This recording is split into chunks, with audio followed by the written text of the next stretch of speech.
অনেকদিন ধরেই ভাবছি পুষ্পা 2 দেখতে যাবো, তাই পুষ্পা 2 দেখতে গিয়ে আমার আর টাইম হয়ে উঠছিল না, তাই আজকে টাইম হলো ভাবলাম যাওয়া যায়। তাই দেরি না করে চটপট রেডি হয়ে বেরিয়ে পড়লাম পুষ্পা 2 দেখতে যাবো বলে। আমি আমার ব্ল্যাক ক্যাটটাকে নিয়ে বেরিয়ে পড়লাম পুষ্পা 2 দেখতে যাবো বলে। রাস্তায় ধুলো খেতে খেতে পৌঁছে গেলাম পুষ্পা 2 দেখতে। সিনেমা হলটা ছিল আমাদের বাড়ি থেকে প্রায় 5 কিলোমিটার দূরে, তাই বেশি দেরি লাগেনি। আমি গাড়ি চালাই, তোমরা কারা কারা পুষ্পা 2 দেখে নিয়েছো তারা কমেন্ট করো। অবশেষে সিনেমা হলের সামনে এসে পৌঁছালাম। পৌঁছেই চলে গেলাম উপরে টিকিট কাউন্টারে। টিকিট কাউন্টার থেকে 120 টাকা দিয়ে একটা টিকিট কেটে চলে গেলাম ভিতরে শো দেখতে। আমি ভিতরে প্রবেশ করার 5 মিনিট আগেই শো চালু হয়ে গেছিল, তাই প্রথমে স্টার্টিং দিকটা আমার ভাগ্যে ছিল না।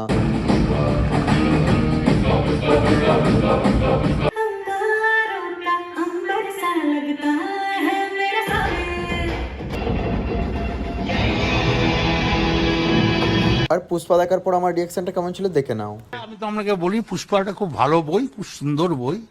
উনি এক জায়গায় একটা ডায়লগ দিয়েছে, ফুল নেই আগুন হ্যায়। তো আমি বাড়ি যাই, তোমরা আরো মিনি ব্লগ দেখার জন্য চ্যানেলটাকে সাবস্ক্রাইব করো। বাই।